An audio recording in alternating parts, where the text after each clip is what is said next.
Hello everyone, welcome to the Old Man and the Read. My name is Jerry. Today I'm going to discuss the books I've read by one of my favorite writers. He's somebody I hadn't really read until just a few years ago, and once I started reading, I just wanted to read everything he wrote. I haven't read everything. He's I think published about 30 books or close to 30, and I've just read maybe over half. But his name is Percival Everett. Just a brilliant writer, just extremely witty, has a really good sense of humor, and frankly, a lot of his humor borders on genius. He just really can twist words and ideas around, and he's just brilliant. So anyway, he's an American writer. He was born in 1956, and he's actually a professor at Southern Cal University. So, but he writes some incredibly good books. So I'll begin by showing the books and saying a little bit about him. The earliest book I have by him, he had written quite a few books before this one that I haven't read yet, but this was the earliest of his that I have, is Watershed. This was published in 1996, and this follows a hydrologist named Robert Hawks, and he has moved to his mountain cabin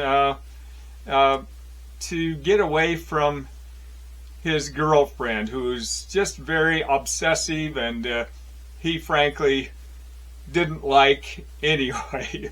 But so he goes, is living in his mountain cabin, and he then meets a very short woman named Louise Yellowcalf. And she asks for a ride to the lake that his cabin is near, and so he takes her up there and drops her off. And he's a little concerned because the weather is really looking bad and looking like snow, but he drops her off. She says she'll be fine. But later in the evening, she showed up at his doorstep and was near freezing from the snow. But this encounter with this young woman eventually gets him entangled in a murder mystery and a fight over water rights between the reservation and the government. But there's some side stories about his father and grandfather, who were physicians and were both involved in civil rights. But just really a brilliant book.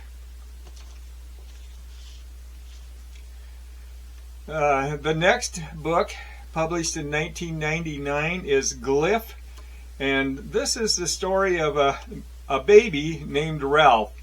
Now, this baby is born a genius.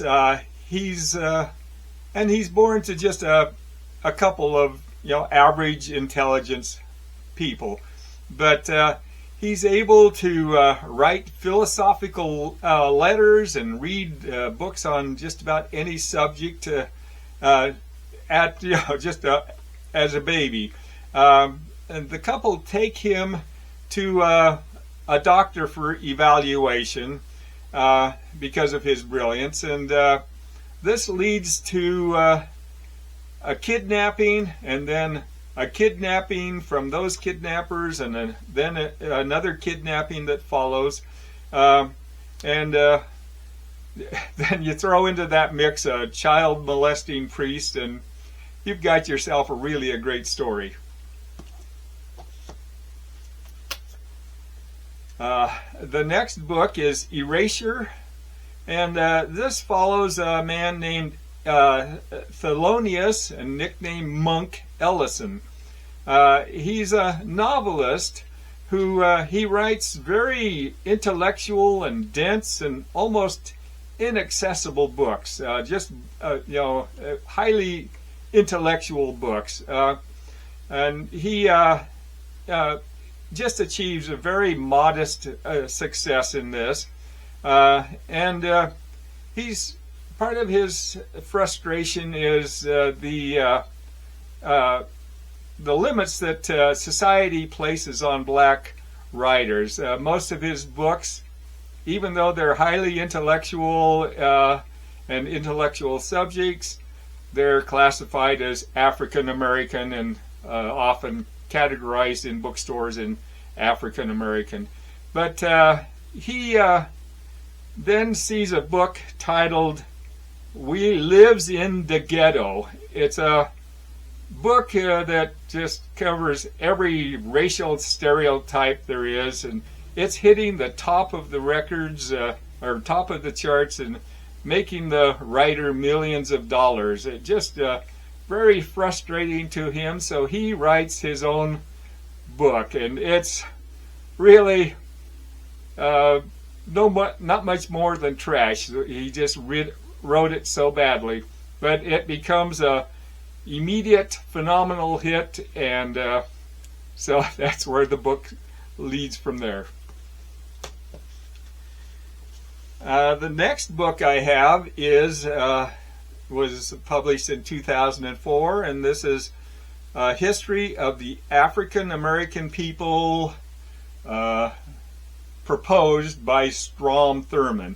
And this is just really a hilarious book, but the book is written as if through a series of letters between a various assortment of characters.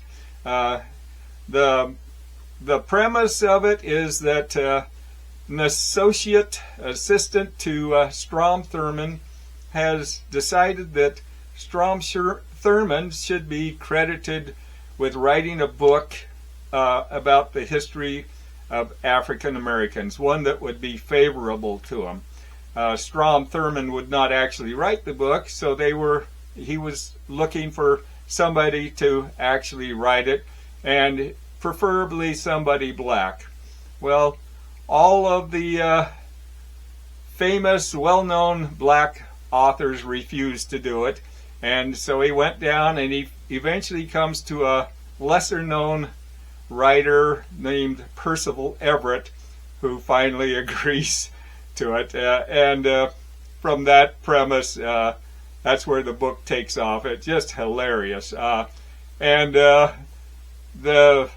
if you can see the cover of it, let me hold that up. That's if you see the picture, the book really, the cover fits the subject matter of the book itself. The next book I have is American Desert. This was published in 2004, and this follows a man named Ted Street, who's on his way to commit suicide. On his way, he's involved in a car accident that decapitates him. For the funeral, his head has been sloppily sewn back onto his body. But during the funeral, about halfway through it, he suddenly sits up and appears to be alive. So he then goes home with his wife and children and tries to get back to life, but they're harassed by the press because of his revival. He escapes from the madness of all of that, but then ends up being kidnapped, and it kind of reminded me of the one about the little baby. But it leads him through a series of adventures involving religious fanatics and just another really brilliant, hilarious story. In 2004, he published a short story collection titled Damned If I Do, and this is just I think I forget how many, but some really great little short stories. A couple of them that I liked. One was titled The Fix, and this is about a man who has the ability to repair just about anything. Another titled Alluvial Deposits, and this is about a man in Utah who has been sent to take water samples. And then another one titled Afraid of the Dark, and this is really a funny story about a couple of men towing a horse in a trailer.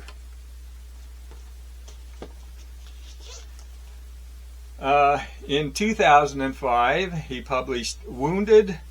This is a story that follows John, who is a black cowboy who trains horses on his ranch. His wife had died several years before, and he's fallen in love with a woman named Morgan, and so they're just beginning their relationship.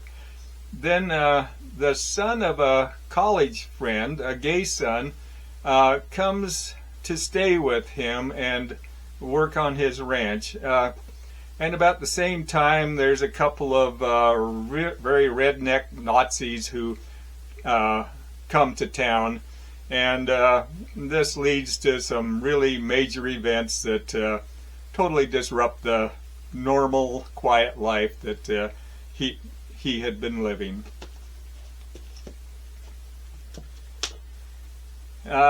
Next, in 2009, he published I Am Not Sidney Poitier, another just brilliant comedy, just a masterpiece in Everett's ability to just twist words and create a whole narrative out of just that. But this is about a young man, and his name is not Sidney Poitier, so that is the name.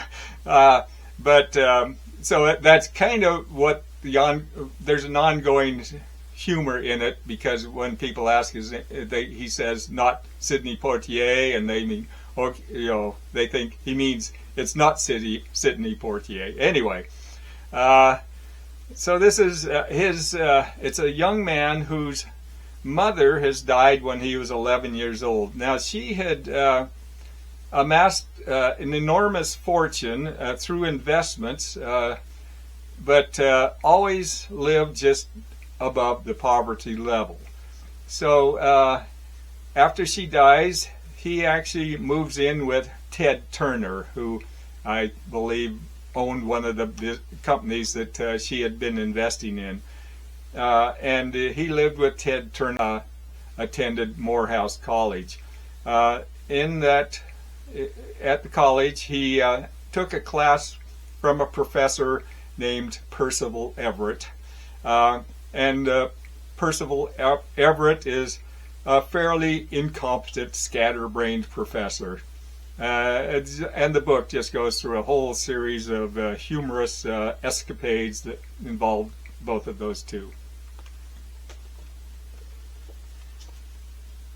In 2011, he published Assumption, and this follows a black deputy sheriff.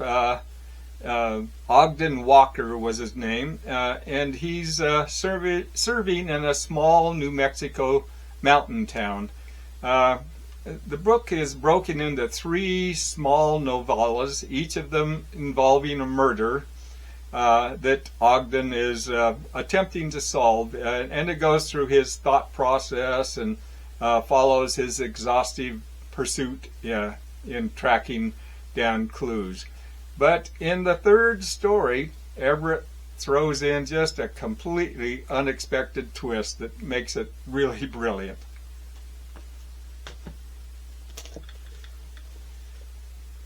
In 2013, he published Percival Everett by Virgil Russell.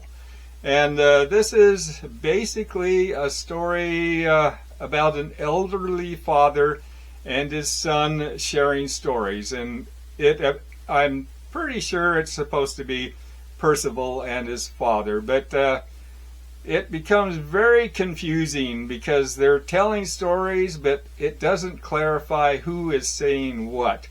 And then about 100 pages in, you find out that that was intentional because Everett feigns concern for the reader, saying that you may not know who's saying what, but don't worry, it's really just him, which doesn't explain anything. But he's just it's a playful humor that he uses, and another really enjoyable read. In 2015, he published another short story collection, Half an Inch of Water. And some of the stories that I liked were Stonefly, and this is about a 14-year-old boy who's fishing for a 2-foot trout that he has seen. Then another, Little Faith, and this is about a vet who is out searching for a lost girl and finds her, but he's bitten by rattlesnakes while he's rescuing her. Then another story, The Day Comes, and this is about a sheriff in a small community where nothing happens, but he goes to a ranch because there is a erratic man carrying a gun.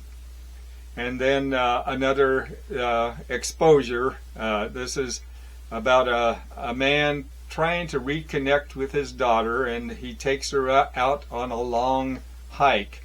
But on that hike, they encounter a cougar, and then he breaks his ankle as they're trying to escape or get away from the cougar.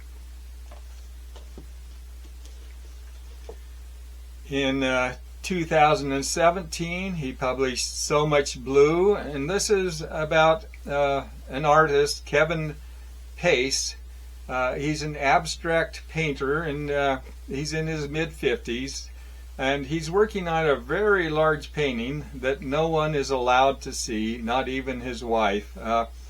And he has some very dark secrets, and he's been hiding them for about 30 years. And the story is told through basically 3 narratives. One is about a trip he took to El Salvador in 1979 during a war. Another is about a trip to Paris he took when he was in his mid-40s. And then the other narrative is about events in his family that include his wife and children.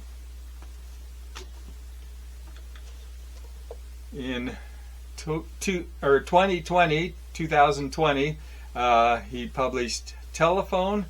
This follows a man, Zach Wells, who is a college professor of geology, and he's just an exceptional father whose daughter is diagnosed with an incurable disease.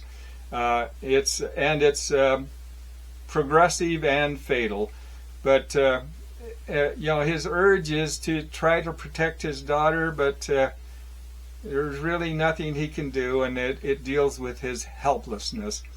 And there's also a second storyline going through the book about Mexican women who are being used as slave laborers, and this is a situation that Zach has some control in and becomes involved in. In 2021, he published Trees. This takes place in a place called Money, Mississippi, and it's about some mysterious murders. Each of the murder involves a white man who has been just very mutilated, grisly mutilated, and also a black body is found at the same place, slightly mutilated, but he is holding the white man's testicles in his hand. When the bodies are put into the morgue, the black man mysteriously disappears, and this continues for each of the murders at first, and the black man appears to have been Emmett Till, and each time he shows up at the next murder as a dead black man. Then more and more similar murders start occurring with a different black man, and each of them appears to have been someone who had been lynched. And the final book I have by Percival Everett is Dr. No, and this is another one of his brilliant comedies. This is about Walla Kintu, a brilliant professor of mathematics, and he's an expert on nothing. He not only knows nothing, but he teaches nothing. Then he's confronted by a supervillain, John Sill, who wants to control nothing. It's just a brilliantly told story of villainry, where Walla Kintu, the mild-mannered professor, must save the world from nothing.